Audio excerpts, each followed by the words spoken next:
fun guy. So anyway, Yeah. Silly is a cool Rams fan. It's hard to believe there are some. They actually have some good content creators too. Zach from Payo Time is a real good person to have on if you guys ever want to dabble with Rams content creators. Real quick, James Durnall coming to us from across the pond. And like I said, I'll try and show most. Looks like you did some winning. That's awesome. So, as far as the game last night, we can dive right in. I also, while Gene's here, I just want to congratulate the Bucks. They're 2-0. It's pretty interesting, the NFC South as well too, with the Saints being 2-0, the Falcons being 2-0. I mean, who had that on their bingo card for this 2023 season to have three NFC South teams be 2-0 at this point? Yeah, well, you got to consider it's still overreaction week. So the first 3 weeks of the season, I do call overreaction weeks, where people are trying to figure out, if a team is really good or if they're not. I tend to look after game 5, game 6, when you kind of get an idea of what you really have, and kind of put together game film and get an idea of what your team's going to look like based on tendencies and behaviors. So this is fun. I'm enjoying this as a fan. I'm enjoying the wins, but at the same time, cautiously optimistic. Makes sense. Yeah, I mean, I definitely thought the Saints were going to be good. But yeah, I was a little surprised. I feel like the Falcons did a lot of work in the offseason. I just don't know if I trust Desmond Ritter. That is their quarterback, if I'm not mistaken. No? Yeah? No, okay, yeah, you don't trust him. I don't trust him. Yeah, I felt like they were a QB away. But let's go around the room and talk about thoughts about the game last night, and anything that's on your mind, honestly. Want to start with Steph? Go ahead, Gene. It was a very good game. What I'm really impressed with is how balanced the San Francisco 49ers are, whether it's special teams, defense, and offense. I think the team is very well coached, and this is a good start out the gate. And you have a tough division, to be honest, and a lot of people kind of disregard teams like the Rams and the Arizona Cardinals, but they do at times give certain teams problems. But just the way everybody's playing, from Christian McCaffrey to Purdy to your defense, how solid the defense is looking. At times, bend don't break. We saw a little bit of that. And, again, if they can continue on this trajectory, man, they're just, they're a lock for the playoffs. And, from there, all bets are off. Yeah, I honestly thought in the first half it was a kind of an ugly game, at least from the offense, by their standards. All right. Like, I just want to say that by the standards that we've become accustomed to, and maybe we're a little spoiled. I think there were some misses, from Brock early that I'm sure he would have liked to have back as well. I understand the Giants were blitzing the hell out of him. So, respect to him and Kyle for making the adjustments to then later in the game have an answer for it. And they carved him up in the second half. So, credit to them. That's the beauty of this team, right? That they can win so many different ways. I think through this short season already, through 3 games, we've already seen that they can beat you more ways than one. And Brock doesn't need to be perfect. Like, that's a crazy thing. There's still improvements that he can make, and yet they're putting up 30 points 3 games in a row. Like, that's pretty incredible. So once those little things get clicking, and mind you, like, it's not just Brock who was maybe didn't have the greatest game, but like penalties were also a thing in this one too, that I think, early on kept the Giants into it maybe more than they should have been, but they'll clean those things up as the season progresses. And I think this team's very dangerous because they're already beating teams pretty handily. And once they get all those things clicking, it's going to look even better. So. Yeah, our friend Splash Cousin said it best on Twitter last night. The 49ers slept walked to a 30-point performance, right? Like, you watch that game, and I know as I was watching that game, it never felt like the 49ers were dominating until you actually looked at the raw stats from the game, and you realize that they held that Giants offense to 151 total yards. The 49ers had more yards in yak than the Giants offense had in total offense. So you look at that and you go, oh wait, no, that is a dominating performance. They really did kick the shit out of this team, even though 30-12 doesn't look like a dominating performance. And that was kind of my biggest takeaway was, people are going to compare this performance against the Giants to the Cowboys' performance against the Giants in week 1, largely because the 49ers, the Cowboys, and the Eagles are the class of the NFC as it currently stands. And while 40-0 looks more impressive, and I agree, and I'm not taking any thing away from the Cowboys and their victory, but 14 of those points, 7 came on a pick 6, or 6 came on a pick 6, and then another touchdown was a blocked field goal. And so that Dallas offense actually only scored 26 against the the Giants defense, whereas the 49ers put 30 on them. And then obviously the Cowboys defense shut out the Giants. They had Saquon Barkley, they had Andrew Thomas. So you could argue that's a more impressive defensive performance, although the 49ers did allow less total yards to the Giants than the Cowboys did. But largely this is in my opinion, an equally dominant performance, and just another indication that, again, the 49ers are one of the class teams of the NFC, and I don't really think you could argue that they aren't. Yeah, I feel like definitely slow start, but that's kind of what the Niners are, I feel like, known for, is that they really end up clicking into the second half of games where they do end up starting slow, but it would be nice if they could start also fast in the first half, because I definitely feel like just overall in these first 3 weeks, they've definitely left some points on the board. Really impressive to see how they did on third downs. They converted on so many like 3rd and 15s. I think Kyle Shanahan did a fantastic job of calling the game when it actually came to those 3rd and longs, and I feel like defensively, definitely, I think looked better than in the Rams game, because we were just getting torched in that Rams game. I feel like we were getting a little bit torched in the first half against the Giants, but I still don't think anywhere close to the Rams game, because I don't think they had a single receiver even have over 100 yards, because obviously they only had like 150 yards of offense, but really dominant home opening performance, and really happy with how the team performed. There you go. If I could jump in here real quick. Go ahead, Gina.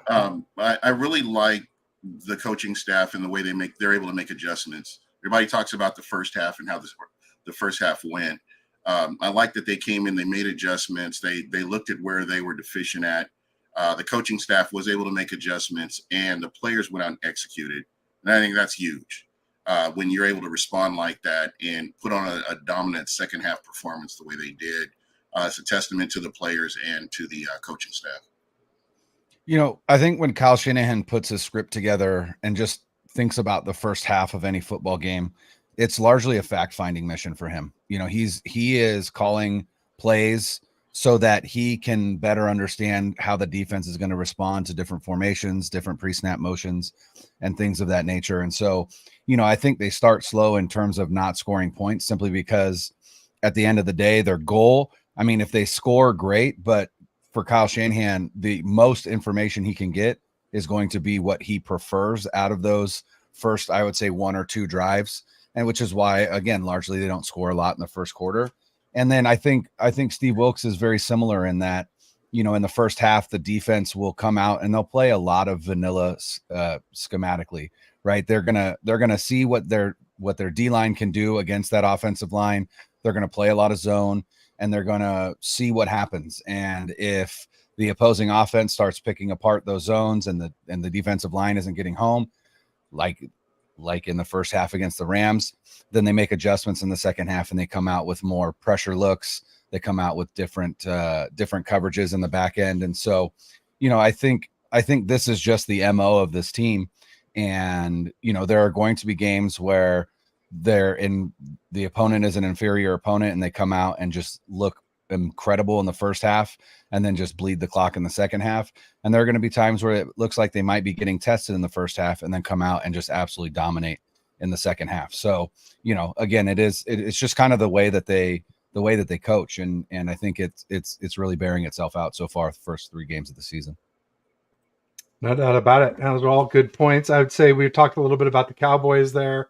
Just want to say prayers up for Trayvon Diggs. He tore his ACL in practice on Thursday. That's obviously tragic anytime the league loses a premier talent like that for the season. Obviously as a 49ers fan, you want every advantage you can have against a top team like the Cowboys. But as an NFL fan, you really want to see the best game possible and really know that your team is the best it can be and that you've passed a real test. So sad to see that. Obviously sad to see Saquon Barkley injured. Obviously that's not season ending. But there were quite a few Giants injured coming into that game. Their left tackle, another one of their offensive linemen besides their left tackle, and then Azeez Ojulari, who's a pretty good pass rushing edge player. And then they sustained a lot of injuries during the game too, and you can kind of see their D start to wither a little bit with all the injuries that they got. I was just a little surprised with Brock Purdy because, we talk a lot about, his decision making and how he makes all these great decisions. And, Kyle Brandt had the thing on Good Morning Football where he was saying he's like AI, he's artificial intelligence. he's the Purdynator or the Purdinator.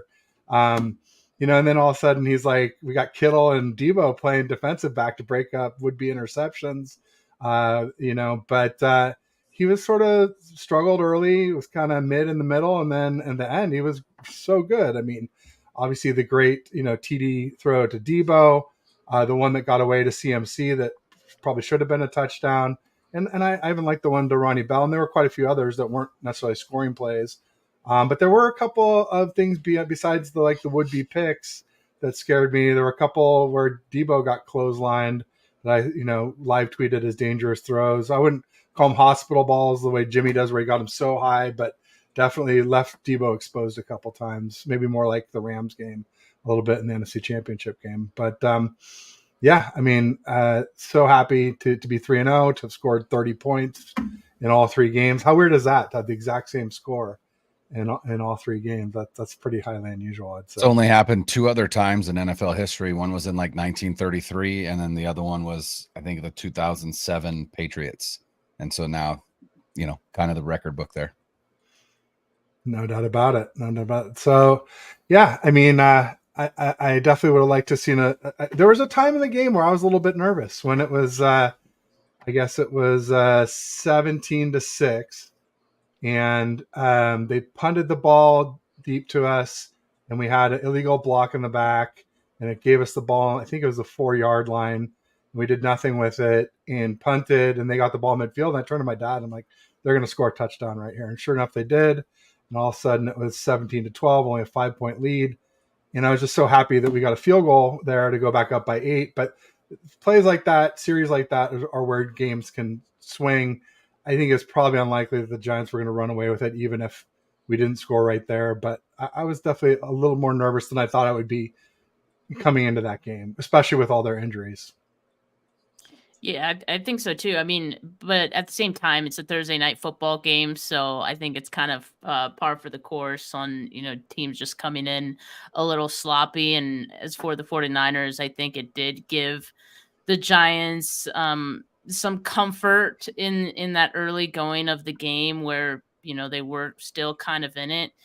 But good teams shut that down, and they find a way to shut that down. And I think we saw that in this game. The defense, which we haven't really talked a whole lot about to this point, the defense played an incredible game. And that's in a game where I think, it was safe to say we were cautious about what Daniel Jones can do with his legs.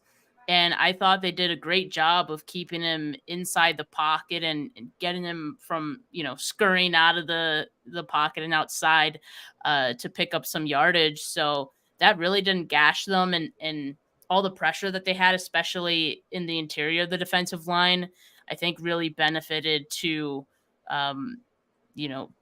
Daniel Jones looking how he did, which was pretty. He was making errant throws. He just looked all discombobulated. The entire Giants offense did. So I think that was an incredible performance from the defense that afforded the offense, getting into red zone territory and not coming away with 7 points, right? And credit to Moody as well, because he's been nails through 3 straight games. But yeah, I think the defense really kept them in it, and once the offense got going, they were able to put this one away. I Can wanted to I ask you, sorry, I go wanted ahead, to Sean. ask you guys a real quick question, because I was not expecting this to be a very fighting kind of game in terms of just physicality, because I mean it's not a divisional game. I want to know your guys' opinion on Trent Williams just fighting, and do you think he kind of went overboard? Because I've never really feel like I've seen that with the Niners. I wouldn't have been surprised if he got ejected. I was actually kind of surprised that he didn't.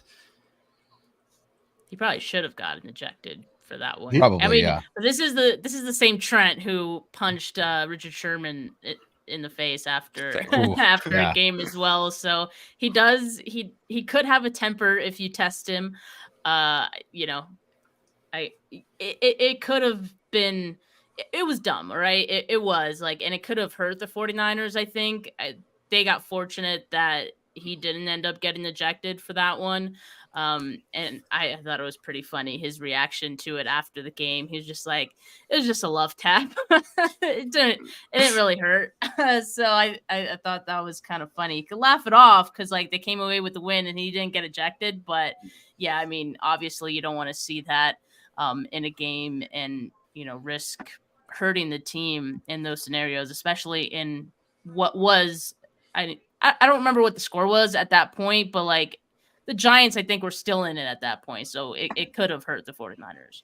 Absolutely, and we saw that in the NFC Championship game. Trent got in a scuffle there too, more recently. So no doubt about it. I know Gene has to get going here before too long.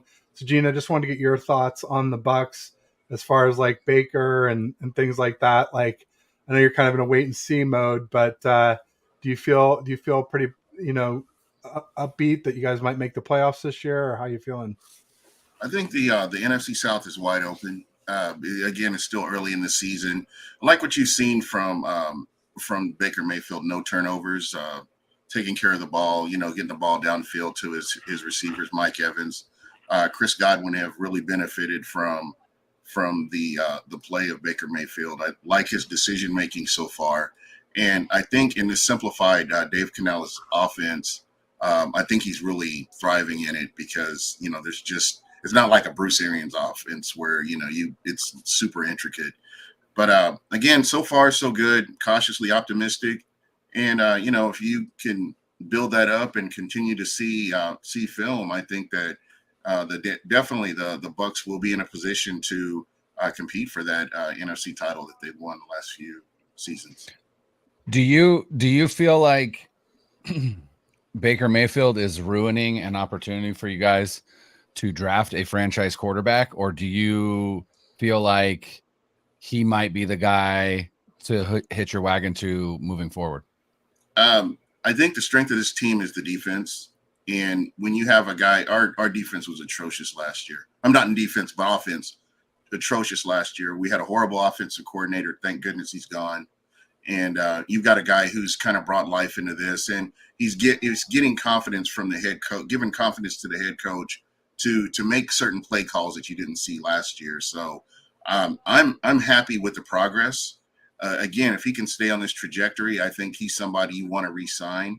But he is showing his value right off the bat with some of the plays, making plays with his legs, impromptu plays with shovel passes, and just finding guys that are open and not putting too much on himself to put this team in a bad situation. If they can't get that first down, they are kicking the ball the other side, and depending on their defense. So, as long as they're doing their job, I'm excited about it.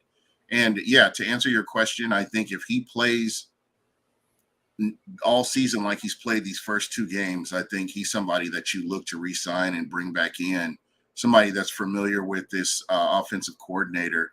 I'm not big on the whole tanking thing. I've never been a real fan of it. I know when the Bucks got Jameis Winston back in 2015, 2014, there was a lot of talk of tanking at that point. But again, I think that, you kind of do a disservice to the fans, season ticket holders, and people that are coming to the games. I think you go out and play to the best of your ability. If your general manager is not good enough to draft where he's placed, like, I don't know if you're number 7 or number 19, wherever he's placed, getting the best player on the board that complements your team, that's what you want to do. And I think that shines a bad light on a general manager if a team tries to tank. Yeah, I mean, as far as tanking goes, I would just say, I always say top, organizations don't tank. And, it's winning isn't a light switch. You can turn it off, but a lot of times when you go to flip it to turn it back on, it doesn't come on. And a lot of times you lose a lot of top talent. In the meantime, they say, hey, I don't need to be around for this, trade me somewhere else or let me walk. So yeah, I'm with you there 100%.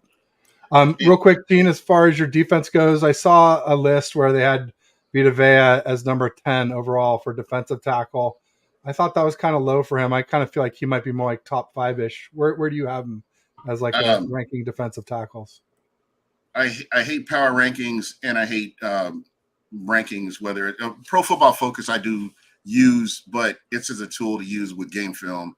So, if they have him in 10, I guess, you got to look at who they've played. And, again, he's going to only get better. I think you look at a body of work at the end of the season, not so much during the season, to get an idea. I like what he's doing right now. I like that he's playing consistent, and, he's a space eater. When you have to double team this guy, and that gives opportunities to everybody else along that line. Like Joe Tryon-Shoyinka, Shaq Barrett. These guys have benefited from Vita Vea doing what he does. And he has so many intangibles that, you can't really put stats on. And you kind of have to wait till the end of the season to evaluate, how his game was. Right on. That makes sense. Then obviously you guys have Levante David, Devin, it's White, right? Devin White, correct. Devin White, the linebacker. Winfield, the safety. So many good corners in Tampa too. So, I think I can see why defense would drive that. I was just sad to see that you guys' center. Ryan Jensen. Ryan Jensen, yeah, because he came back last season at the end of the season, played a little bit, and then I guess it was just too much, and I think he called it quits for the career. So I was sorry to see that for sure. He was one of the better centers in the league for sure. Yeah, he's doing a lot with the offensive line as far as coaching and helping to get them up to speed. And you can kind of see it. That was the biggest question mark going into the season, even in the preseason, what this O-line was going to look like. And, they've performed better than I expected. So I'm really happy with the progress that they're making. And I believe they'll continue to make progress as the season progresses. Nice. Outstanding. So should we circle back a little bit more to the game last night, or do you want to talk real quick? Cause I have to dip, but I did want to ask about Dre Greenlaw. How serious was his ankle injury? Sure. They're saying it's just a mild lower ankle sprain. Okay. He and Demetrius Flanagan. Yes. Yeah. Those two. They're day to day. Okay. Yep, and then I know Debo seems like he's gonna be okay, but he's like still kind of day to day. Yeah, they thought it was rib fractures, but I guess he's okay. Yeah, because he came back negative. You could tell that Debo was in pain last night because he did not celebrate that touchdown at all. Yeah, he just. And I was like, "What? Yeah. What's going on?" He just like caught it, turned around, and like started walking back. And I was like, "That guy's in pain for sure." Yeah. No doubt. When he went down, I thought it was maybe his left arm that kind of broke his fall. But then it looked more like wind knocked out of him. But yeah, then that could be oblique or ribs for sure. I know he's also had that issues in the past too, where like, it's just going after a long run and just fighting his way through, like, that happened. So, I mean, I wasn't super. I was like a little bit worried because obviously he was down for still a while, but also wasn't super concerned because, like, again, it's happened in the past, so it's at least good that he's gonna be fine.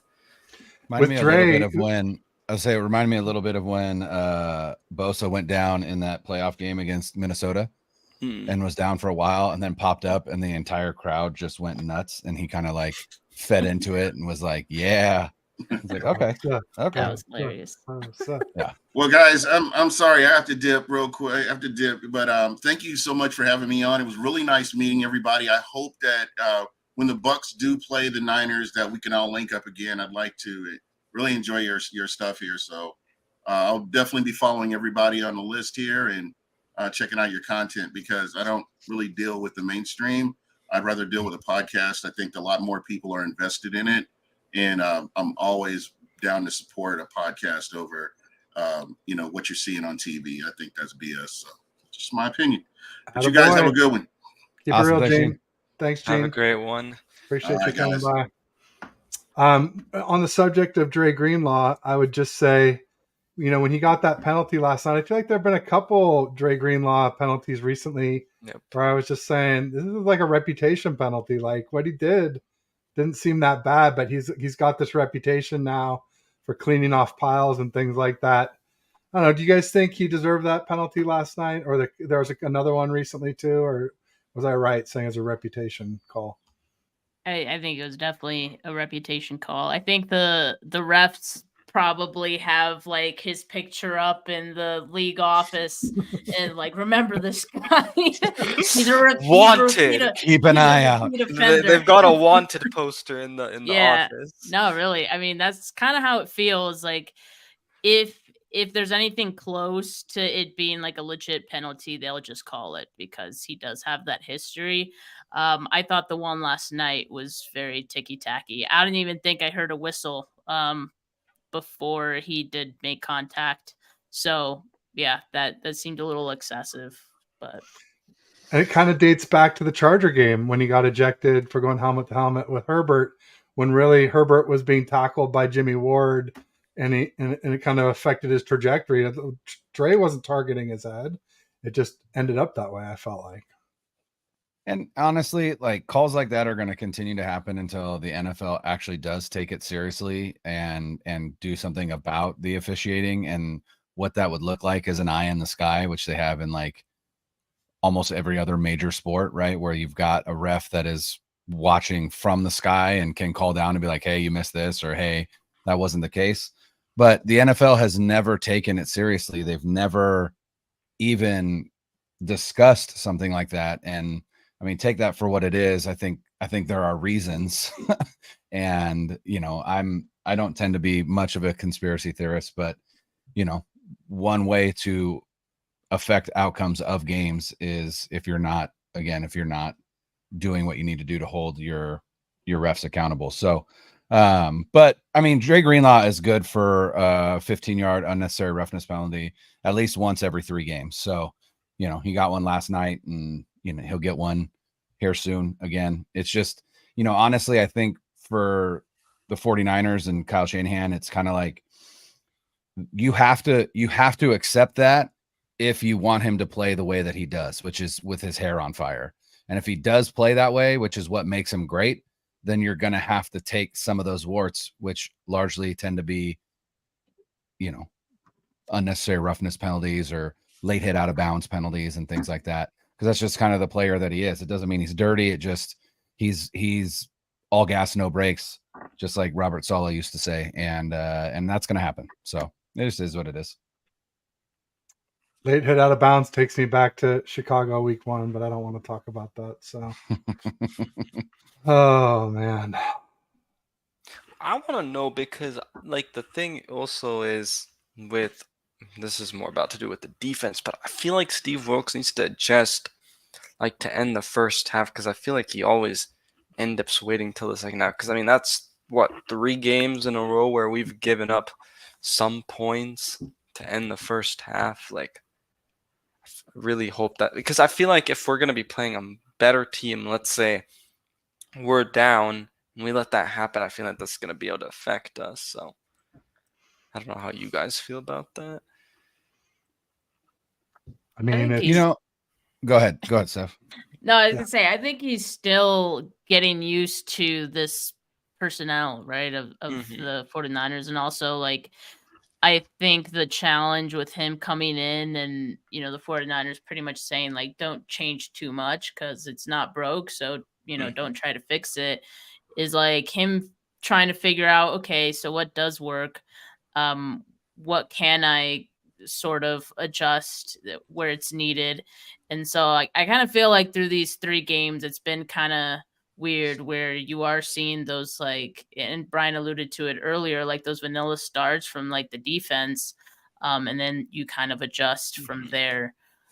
So I would expect that it improves as the season, goes on. It's been 3 games, Yep. so I think it's gotten better with each game. And like I said, I thought the defense played great yesterday. I certainly feel like there were some adjustments even from like game 2 that carried over into game 3, right? Different teams you're going up against, so that certainly factors into it. But overall, yeah, I think it's just adjusting and getting used to, coaching this 49ers defense.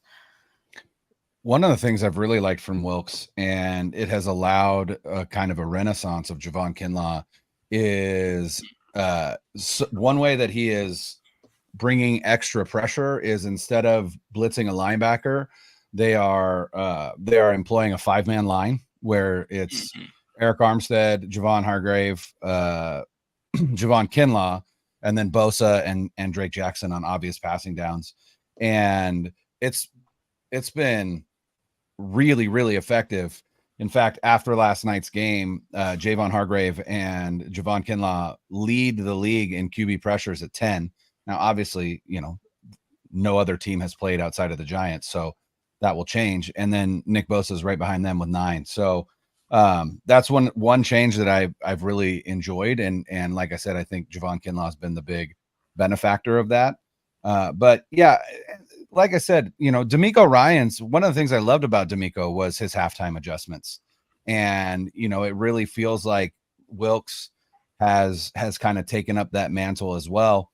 And, I think he's also getting used to calling a defense where he's not blitzing a lot. Cause when he's been in charge of a defense, he's been a heavy blitzer, and that doesn't really work for this team because when you blitz, you're typically blitzing either, your nickel corner or one of your linebackers.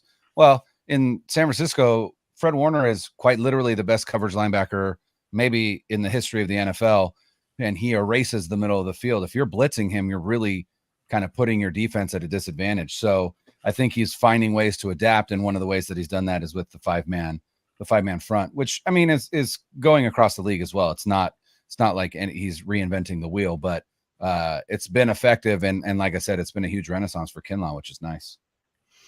Yeah, I'm just glad to see Kinlaw doing well after struggling for so long with injury and just not getting playing time. He was so dominant in camp. I mean, I feel like Ayuk was the best player in camp, and Kinlaw was maybe the second best player. And it's just really good to see that translate to the regular season. I said, if he could stay healthy, I could see him being our best rotational D-line player. And now, as Brian mentions, in a 5-man D-line, he's not even rotational. He's a 5-man. He's a 5th starter. So that is pretty cool and kind of interesting too. Then I guess then you're kind of playing almost like a 3-4 defense at that point, where you're only going to have 2 middle linebackers or an extra DB or some way to compensate for that. But normally with 4 D linemen, we would normally you would have a nickel corner, I guess, instead. But it's kind of interesting. Yeah, I think I believe when they bring that 5-man line out, it is 5 down linemen, Fred Warner at linebacker, and then 6 DBs, and then some or Drake Greenlaw, Fred Warner, and then 5 DBs. Yeah, it'd be 5-1-5. So, yeah, one linebacker. Yeah, very cool. As far as other things from the game, I mean, I thought it was pretty interesting just to see like, I mean, we talked a little bit about the yak. I think there's some differing numbers. I saw Nick Wagner say we had 201 yards of yak. I saw someone else say I think it was ESPN Next Gen Stats was saying it was 210 yards of yak. But either way, it's some lofty percentages of yak compared to sort of like run. So we had 441 total yards in the game, the 49ers, and 215 were yak according to one, or 201 on another. But it's, about 48% was yak, almost half of our yards. The rushing yardage was about 30%, 29.7, and then the air yards was about 21. And so, and people said, well, hey, Ted, the Giants were blitzing a lot, so of course screens are going to be the way to defeat that. And I do agree with that, of course.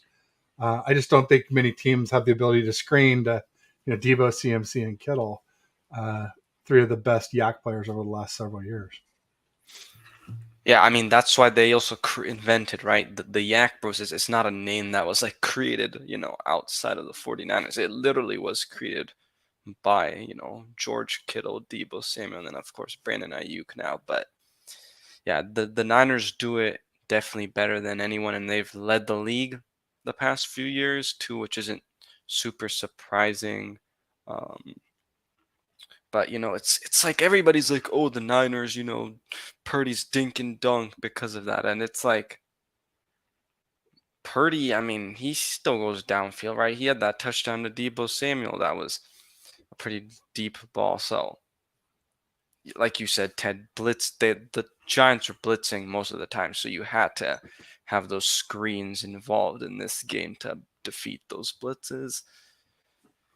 Yeah, I think they needed to get the ball out quickly in this one. I think that's one of the adjustments they made after they realized how often they were going to face the blitz in this one. I'm trying to find the time to throw. I know it was like 2.3. I think it was like, yeah, it was like Brock's fastest, right? That he's he's ever had. So yeah, I mean, that tells you right there. I think that was one of the better adjustments that they made in order to beat the blitz. And so it ended up working. And you have guys who, as Shaw said, they're known for that, right? So I think, Brock really just had to become a facilitator at that point, not to take away anything that he did, because I think down the stretch, and certainly, that touchdown pass to Debo was great too. I think that one might have been his longest by air yards, based on what I saw, if I'm not mistaken. So because it was a corner route from the opposite hash.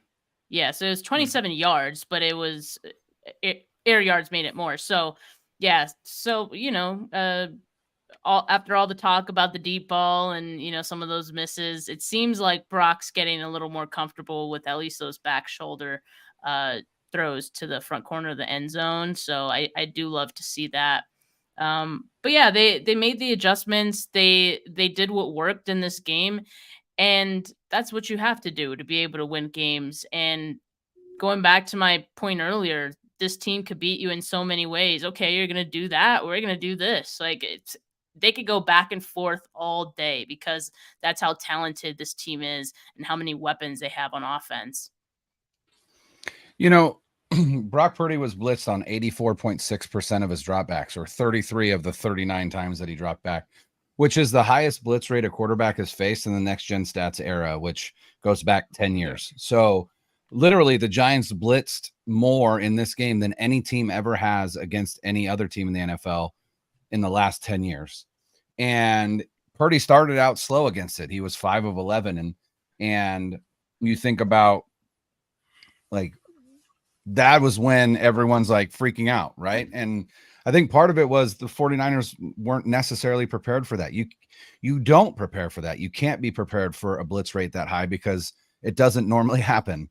And so it took not only Brock, but Kyle a little bit of time before they could figure out, all right, what are we going to do to counteract this? And so I think Kyle did a great job in dialing up a lot of that quick game, where it became, swing passes and bubble screens and quick slants and things like that, not only to defeat the blitz, but also to get Purdy back in rhythm, because he he started off really slowly. And then, he ended his night, what was it, 20 of 23 against the blitz. So, obviously and to me, that is Purdy's biggest asset, is his unflappability. Not only is no moment too big for him, and he proved that Thursday night in Seattle when they won the division. He proved that against the Cowboys in the in the wild card round. Proved it against the Cowboys in the divisional round, against the Seahawks in the wild card round. And I think he would have proved it against the Eagles had he not been injured. And so I love that about him. But even more than that, he doesn't allow his own poor performances to take him out of the game. And so again, he starts 5 of 11 and ends 20 of 23.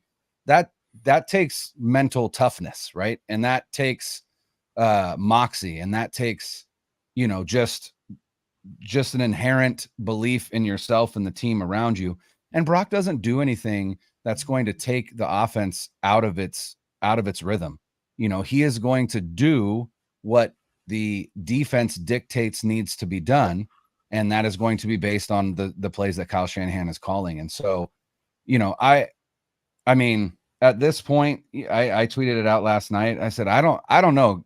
Like, I mean, at this point, it's hard to argue that he isn't the real deal. And are we 11 games in? Absolutely. Is there still room for regression? Sure.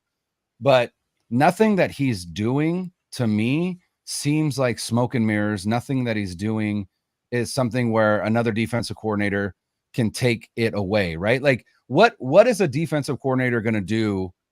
Like, what can they do outside of what the Giants just did, which is blitz the shit out of him, 84%?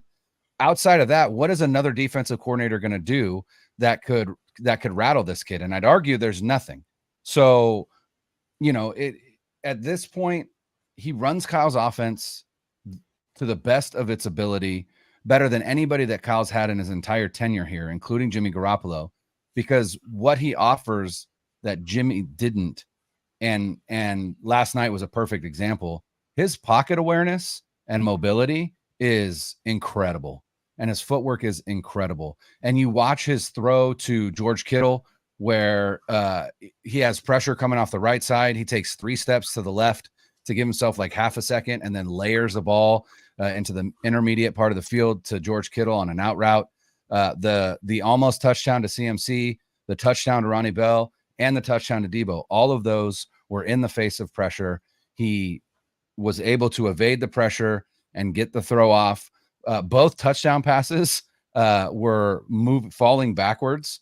And it's he's just, like I said, I can't find any fault right now in the way that he's playing to say, hey, this is where we might have trouble.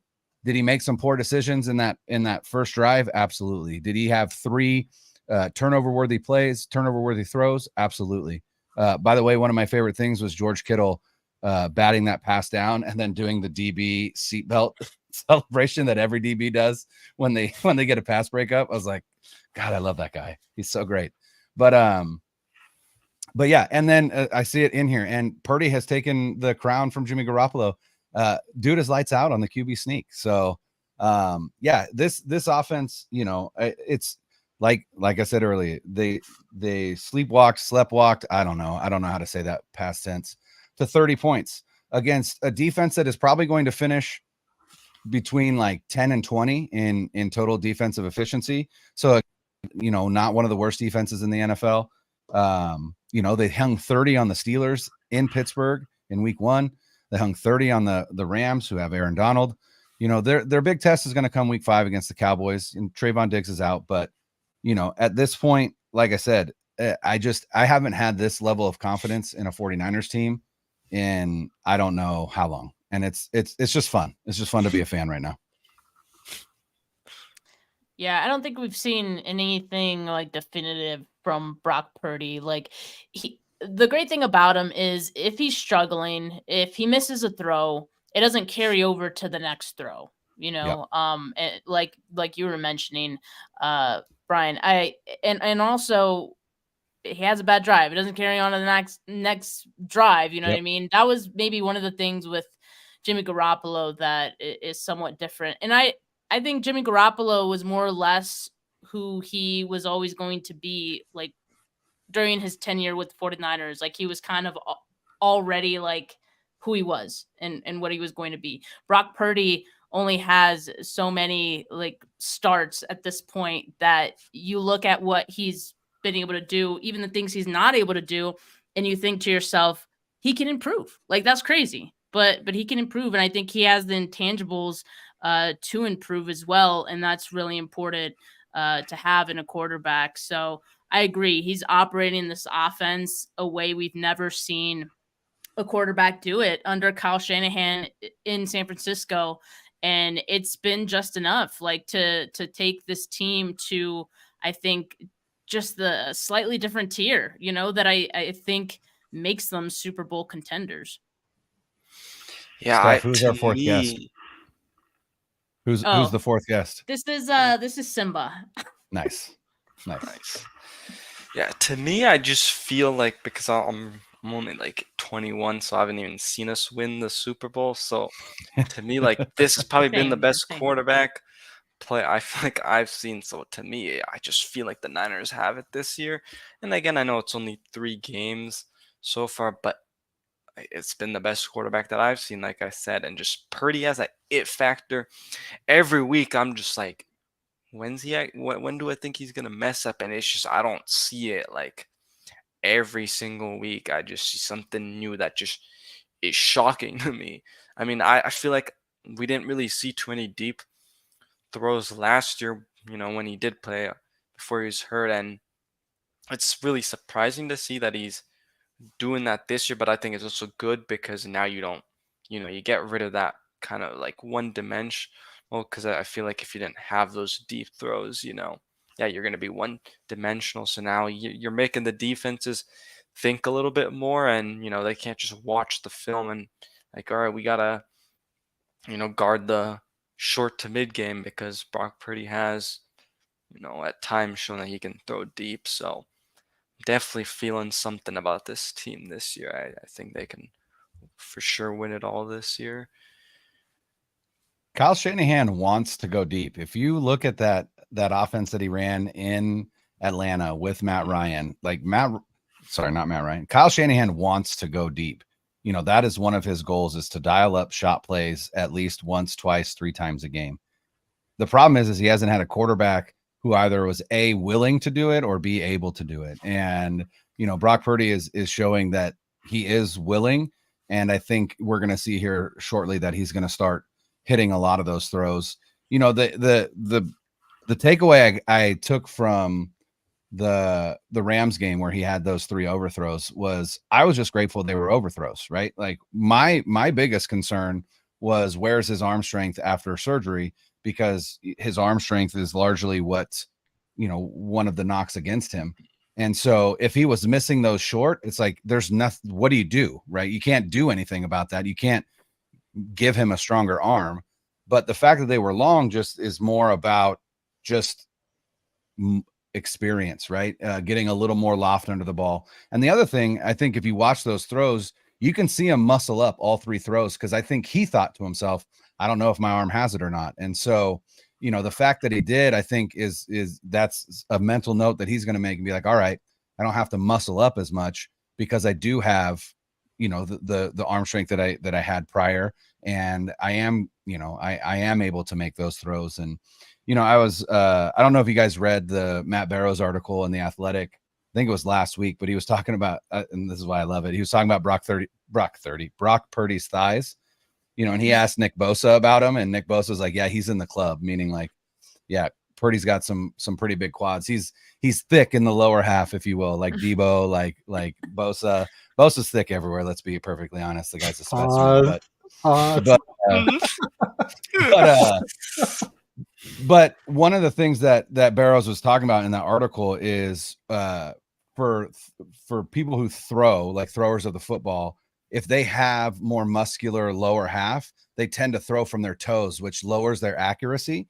And so one of the things that he learned to do prior to the draft was to throw with a flat-footed base, because that allows you, it's like a baseball swing. You know, you want to push your momentum through the ground and then use the ground to increase your rotational force, which is, you know, how you get more on the ball. And he actually increased his velocity by like 5 miles an hour. So I think he's still getting used to throwing that way. He's still getting used to what his body and his arm feels like after surgery. And I think he's just going to grow into it, and you're going to start seeing him hit those, and you're going to start seeing Kyle Shanahan dial him up more.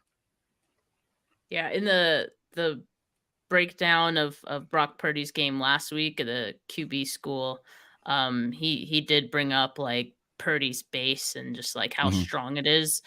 On at least one of those throws, I think he had like pressure coming towards him, and he had to kind of reset, and he didn't reset his base like quite as strong as he had it before. So that could have been why at least one of those sailed.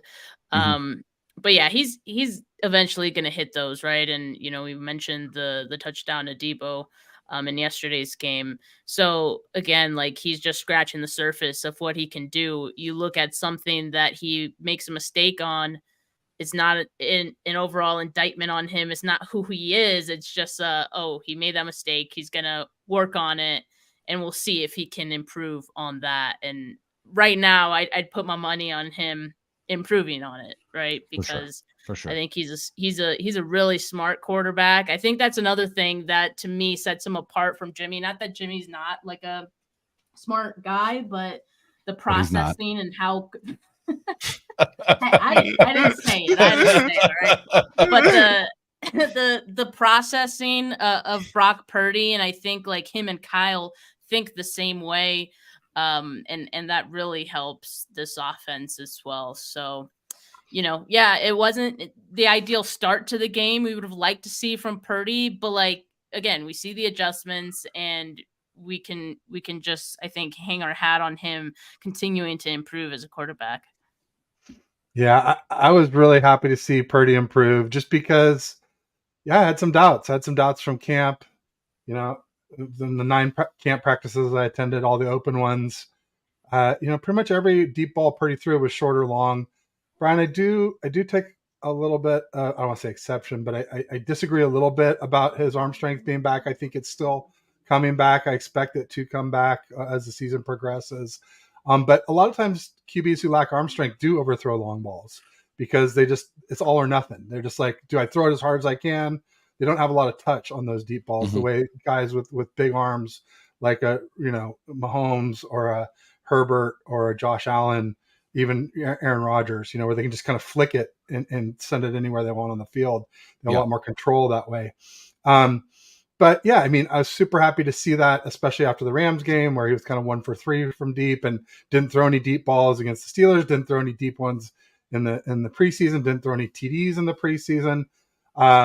I was complaining that he didn't throw any TDs against the Rams, but if I'm being mean to Purdy, which a lot of people feel like I am, I just feel like I'm being honest with some concerns. But a lot of them went away last night. I will say that, and I'll say against the Rams, there was one throw that was a TD to Debo against the Rams. It just was behind, it wasn't a forward pass, so it didn't count as a touchdown throw. But you got to give Purdy a little credit there. He hit him nicely so that he could make everything. Debo could make everything he could down the left sideline on that one. And then obviously the one to CMC last night that was dropped, so that was really nice.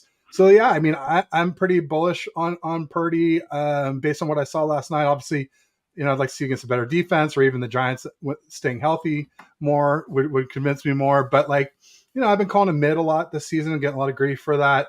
But I was kind of saying I'm seeing more like mid plus now. I'm seeing like 10-ish instead of 15-ish for Purdy. So I would argue 10 to 15 is not mid, right? Mid is 16 to 20 or whatever. And I was saying 14 to 18 before, and so now I'm more like in that 11 to 15. Maybe. And I would and I agree with you. I would put Purdy in the 10 to 15 range right now, just through week 3, especially with Rodgers gone for the season.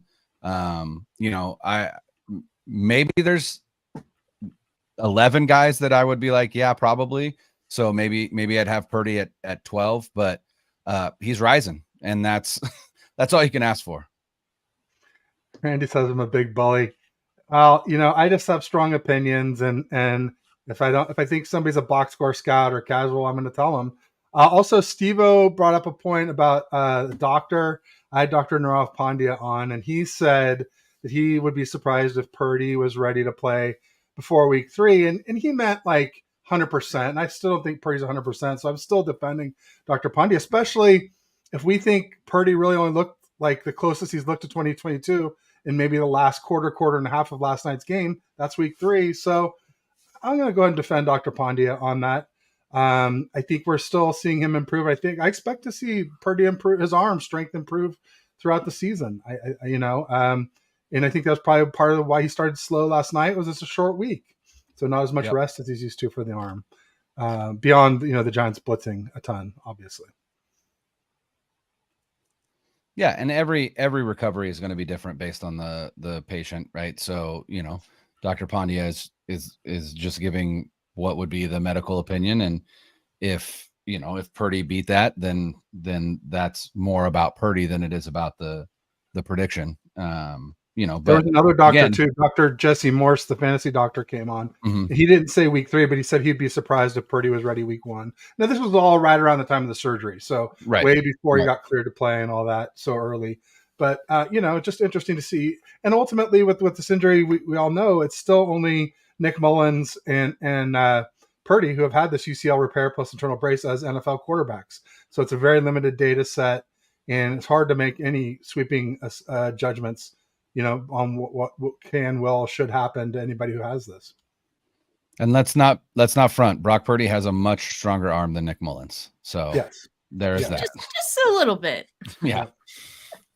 No doubt about it. No, and those throws he was making were they impressed me. I will say, and so it gives me hope that he can do everything that we need enough for us to win. I mean, I've already been on record as saying that I thought, even with him being a little bit limited, that we could win it all with Purdy. I feel like everybody has to be healthy. Obviously, we saw last night without Ayuk.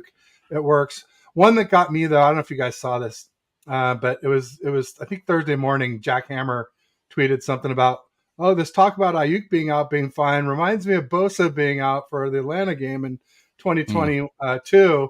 And I was just like, dude, come on. Ayuk is not Bosa. Let's start with that, right?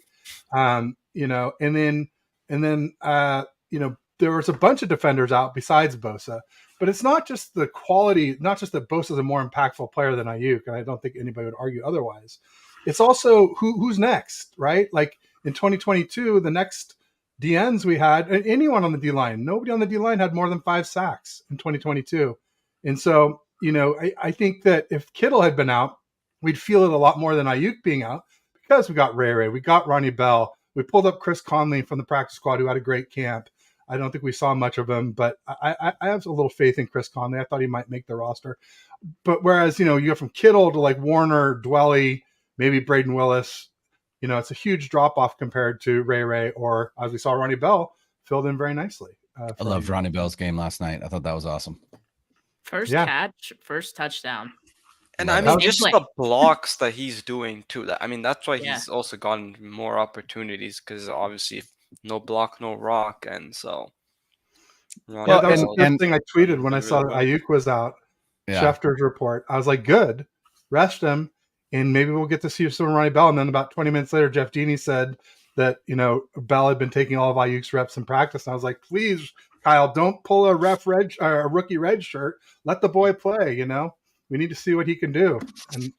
And I think Ronnie Bell gets to play as a rookie because he blocks his ass off, and that's all that Kyle Shanahan expects out of his wide receivers. Special teams if they'll do that, then they'll see the field. But that's also that touchdown to Ronnie Bell is, again, just a testament to this 49ers front office, and specifically, I would argue, rather than John Lynch, I'm gonna sing Adam Peters praises right here. 7th round quarterback to 7th round wide receiver for a touchdown. How often does that happen in the NFL? I'd venture to say very, very, very, very rarely. No doubt about it. Real quick, just want to call Aaron, 49ers First Takes. He does First and Ted with me every Wednesday at 3:30. Great guy.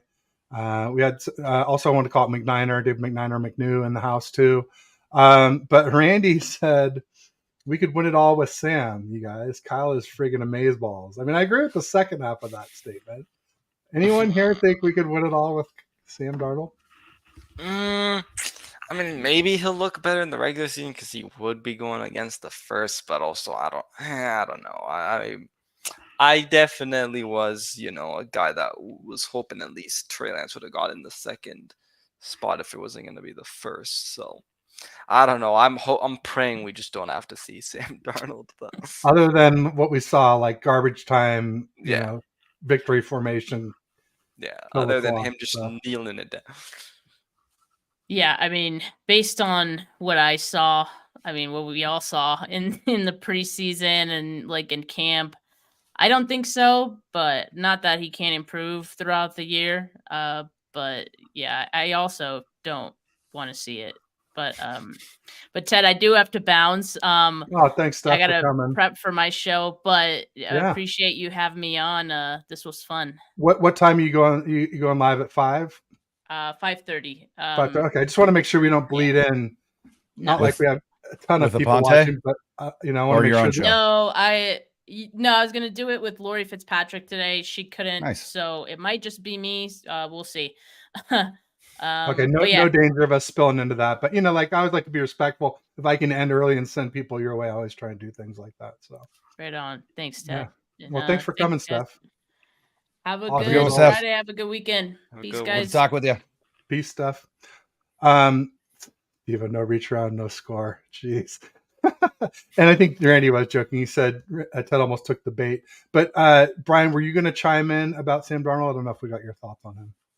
I will. I was gonna say I got to drop in 3. I said 4:40, so I got to drop in 3 minutes. But Okay, fair. Do I think the 49ers could win the Super Bowl with Sam Darnold? All things basically where the only difference is Sam Darnold at quarterback, but everybody else is healthy. I absolutely do, because again, it's Kyle Shanahan operating Sam Darnold in the, within the context of his offense. And, I think Darnold's biggest weakness is his decision making, which has been better since being with the 49ers.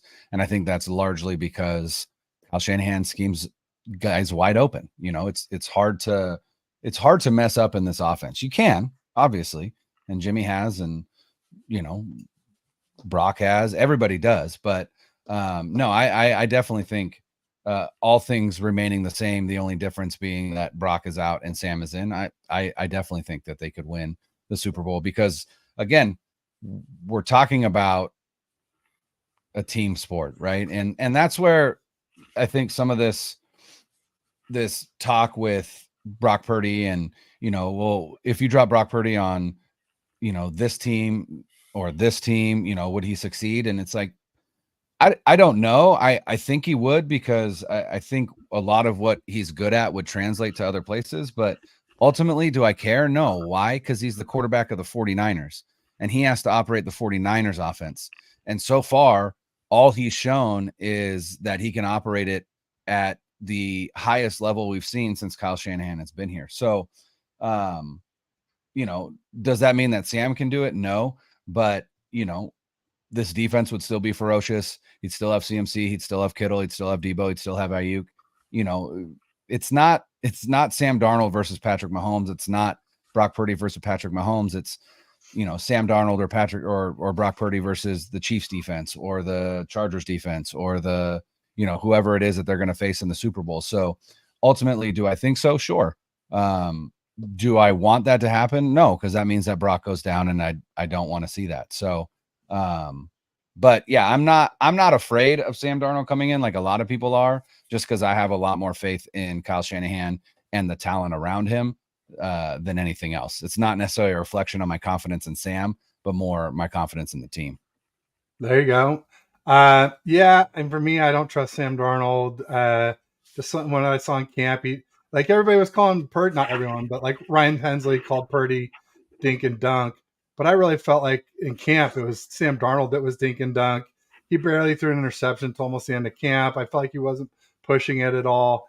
I think we could win some games. I don't think we could win the Super Bowl with them. But hey, I hope you're right and I'm wrong, Brian. If it comes to that, we got. I just hope it doesn't Brian, come to that.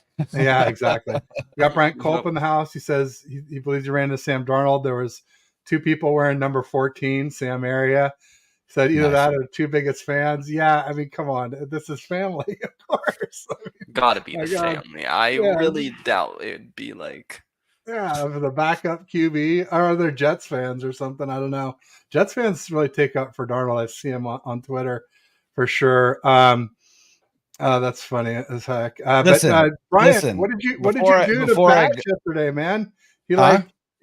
Bashar, is supposed to be here on with me, and I don't think he even made it home from the game back to Roseville. But I know you got to run, Brian. So don't don't feel but shy. I was gonna say before I go, yeah, go. anybody doubting the grandson of a guy named Dick Hammer, I feel like is making a mistake, and that is the name of Sam Darnold's maternal grandfather. He was a Marlboro man, so I think Sam has it in him, guys. I think he does. But There you hopefully go. we That's don't the have best to. argument Hopefully I've we heard don't have so to see. far. Best one I've heard so far. Thanks for coming, Brian. All right, Appreciate it. have a good one, guys. Thanks for having me on. Later. Yeah, anytime. So, and then James Durnall coming to us from across the pond says Sam can step on a Lego once they're first. So F that guy. Oh, that's tough. Yeah, as a father of young children, the stepping on a Lego, that is real and that is painful. Especially, you're like wandering around at night, like I don't want to turn on a light, and you're like, oh, I wish I'd turned the light on. Oh, that was just not smart. But here, as long as we're just the 2 of us, Anshul, just the 2 of us, let's go to the overlay here. But yeah, let's go through some of the comments. I mean, I'm not mad at Darnold. I guess I am. It's not his fault, but I'm mad at Kyle that Darnold is our backup QB. I thought it should have been. Well, we all know who, and I'm not trying not to bring him up. So let's try and move on. I tell people on the timeline he's gone. No need to keep bringing him up. So I'm going to try and follow my own advice. He's talking to James. There we go. Sam is a big dude. Don't poke the ginger. Otherwise, also, Brad won't be happy. Yeah. Oh boy, that's true.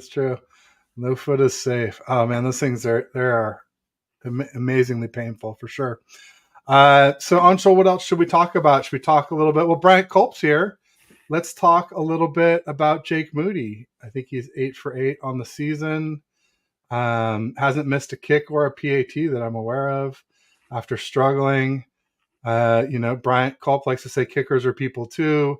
Nope. If you watch his show on his overlay, he's got Jake Moody on all 4 corners of his overlay. So, pretty Brian, sure I also saw him wearing a Jake Moody jersey yesterday. Like, there you go. I saw the photos at the game. So I'm sure he must be real happy that his protege and pick is doing well, for sure.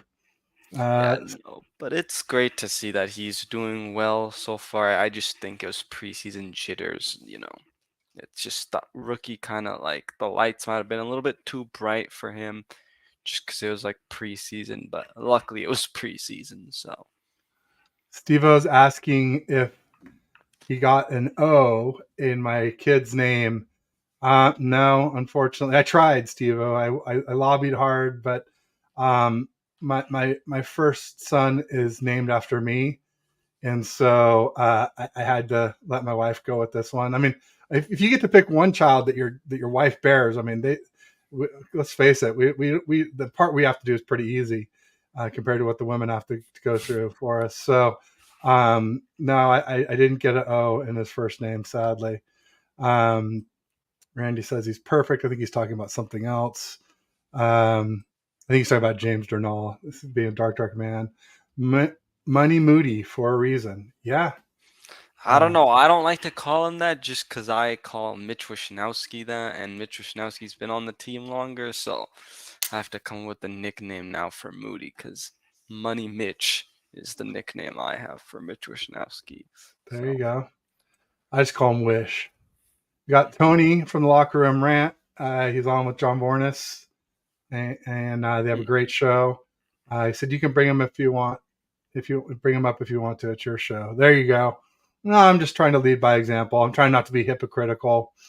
But yeah, all right.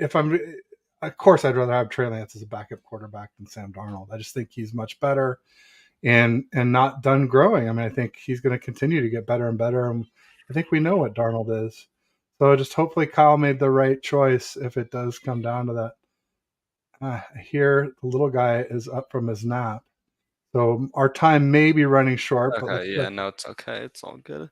we'll get through these if we can here, though. He says, I'm glad I'm eating my words. Moody isn't duty. Yeah, I might have said that once or twice too. So, Bryant, cover your ears.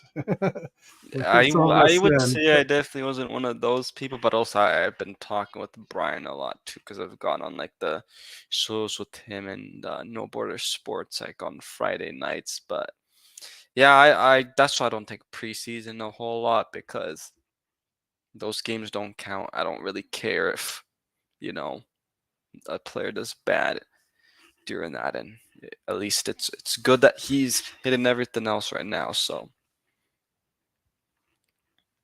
they haven't all looked great, but they've all gone through, and that's the most important thing for sure. So yeah, apologies, Bryant, if I said Moody is duty at all.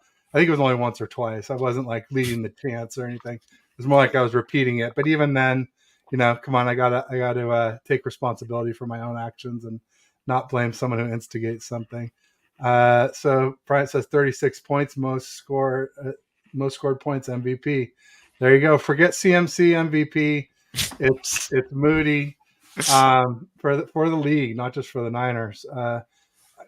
That's an interesting thing that we didn't really get to talk about yet in the show was with CMC and the overuse question. I was even titling some of my shows this week, "Are we overusing CMC?" And I was so glad to see Kyle use Elijah Mitchell when the game was being played, and then also Mason when it was kind of over. It was Darnold to Mason, I think 3 times for the last first down. Not passing, but just handing off to Mason 3 times to ice the game. So we could just do victory formation. But did you think we were overusing CMC before that?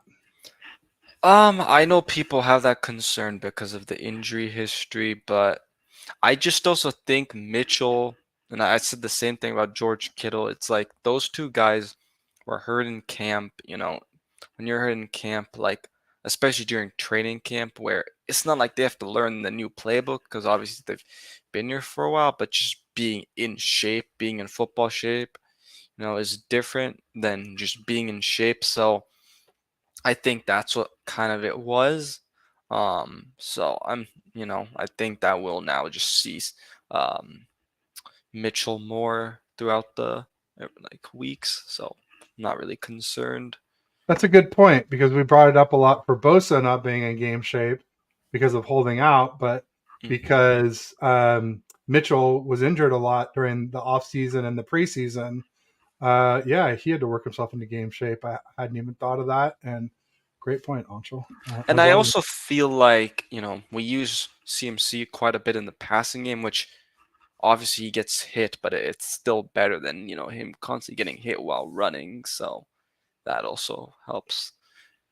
There you go. Tony saying, yes, we were overusing CMC. I was glad to see Mitchell and Mason. Yeah, same here. It was a real concern with Kyle. Just, he's paranoid, I think, after losing the Super Bowl to the Patriots. Granted, he wasn't the head coach, but still the 28-3 in Atlanta. And then obviously the Super Bowl 54 with us, losing to the Chiefs. I think those have scarred him. Even the Rams in the NFC Championship game, when the Rams went on to win the Super Bowl, we had a 10-point lead in the fourth quarter there too. So, I can kind of see why he does it, but at the same time, I'm like, Kyle, get the starters out, man. The game's over. Like, let's not get Debo or CMC or Trent Williams or Purdy or any of these guys injured. Kyle even got Sam up there with the victory snap. Yeah, there was 3 handoffs and a victory snap at least for Sam Darnold, at least 4 plays. What do you feel about the extensions that were announced today? I mean, I've been saying that Kyle has to win a Super Bowl this year, or I'm going to be unhappy with him. But clearly, get your thoughts, because clearly, no one else cares. Jed, the guy who counts, the guy who signs the checks, clearly is just like, hey, that's good. We're minting money. I think we're the most profitable team in the NFL, or at least through ticket sales we are. There's at least some metric where the 49ers are the highest revenue team in the NFL. So as an owner, that's what you care about the most. But I think Jed also cares quite a bit about winning, and that's nice because some owners just, want to maximize profits and they don't care what kind of product they put out on the field. So, I'm happy. I think Shanahan's great. I think I'm a Shanna fan. I think he's a genius. In the offseason, I was getting after him for QB decisions and every third round pick not named Fred, but now Moody is looking good. So at least there's another. So maybe I could say Fred and Moody if Moody keeps this up. The QB thing, though, that's TBD. We got to see how the season ends up. And God forbid, Anshul, that somehow Trey Lance becomes a starter in Dallas and they knock us out of the playoffs. Man, it's my doomsday scenario for sure. So let's hope that doesn't happen. Yeah, no, I was kind of shocked that it happened during the season, to be honest. But I'm also not surprised in terms of they got an extension because we haven't won the Super Bowl, and I think when you seen John Lynch speak about it, I mean that's what his mind's on too, because he wants that Super Bowl. That's why they're also just spending the money, willing to spend. And obviously they have Jed York, who's also willing to do that too. So honestly, I'm not mad about it. But do you know how long the extension was for? It hasn't been released. Okay. I think they were already signed through 2026, if I'm not mistaken. So Sounds about right. yeah, at least 2025, and so which would be this season, next season, the season after. So I would imagine at least 4 or 5 years after that would be my thought. So locking them down. I don't know. We'll see. Yep. Rick says we have different roles at the line of scrimmage. It's too early for that. Everybody has their opinion. That's true. And I have strong opinions, but I'm open to hearing. I always want to hear other people's opinions. If you think I'm spreading bad info, be sure and tell me. Last thing I ever want to do is spread bad information, for sure. Exactly why we have this platform, right? No doubt. Everybody No doubt. gives their opinions. So. Yeah, someone was saying to scout the Cards and Cowboys this weekend. I don't know about the Cards. I'm not sure that they're not tanking for Caleb, honestly. It'll be interesting to see. I mean, they definitely, kept it close. They had a big lead against the Giants, but they did end up letting. But also, we're not the Giants, so I think. No, we're not. We'll be fine. Not even close. James says the only game I'm interested in is the Steelers versus Raiders, but it's the 1 a.m. game. He's over in the UK. Okay. So if we work back, that would be the 5 p.m. game here. So it must be Sunday Night Football or Monday night. Rick says my friends take 1 week at a time. There you go. Just, manageable chunks so it doesn't become overwhelming. That's the trick. Steelers says, Randy says Steelers will hurt James. I hope not. I never root for injuries, but Jimmy G is certainly injury prone. So we'll see. Somebody was saying earlier in the show, and I don't know if anybody saw it or what, that Jimmy has the fewest 3-and-outs in the league or something like that. Or were they saying that about us? Because I think we had one last week against the Rams, and that was the Niners' first 3-and-out of the season. Well, granted, it's only 2 games in, but we essentially went through the Steelers game with no 3-and-outs, and maybe a quarter or a half of the Rams game, it seemed like. Mm-hmm. Vikings versus Chargers. See what team chose. I'd take the Chargers. I just think they also have a new OC, so that could take some time just to get rolling. But I definitely would think the Chargers win that game. But yeah, I agree, Randy. It's good to know your enemies before you play them. Scout them in advance. They say keep your friends close and your enemies closer. So, yeah, keep an eye on the Seahawks, the Cowboys, the Eagles, whoever's coming up. But those are some big ones for me. I'd say the Jags, the Ravens, and Bengals are the other ones on my list for this season that I'm keeping an eye on. Although I guess Joe Burrow may not play. He hasn't been practicing this week, I don't think. again. So the Bengals maybe a little weaker this year than we thought. Tony says I'm going to have to fire Kyle back on the back burner due to the extension. It's Yeah, insane. luckily I that never there's said people- fire Kyle. I did offer up an idea because people were like, oh, well, if we don't win the Super Bowl and you're like, switch and say you're mad at Kyle now, or, you're ready to fire him, who would you replace him with? And I was like, Coach Prime. I'm like, I like him. I also like Ben Johnson, the Detroit Lions offensive coordinator. I think he's pretty good. He had that offense humming last year.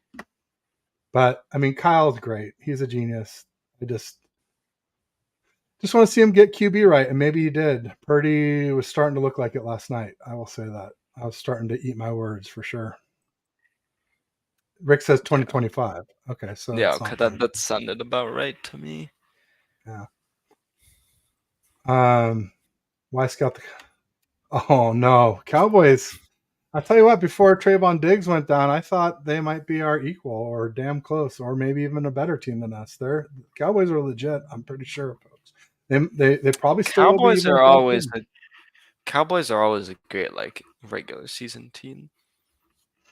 No doubt, no doubt. But we are getting close to 5:00, and that is my witching hour. And we've been on an hour and a half here on Shoal. So just want to say thank you for joining. Everybody, make sure you check out Anshul's Shaw Show on YouTube, and then also the Shaw Show on Twitter as well too.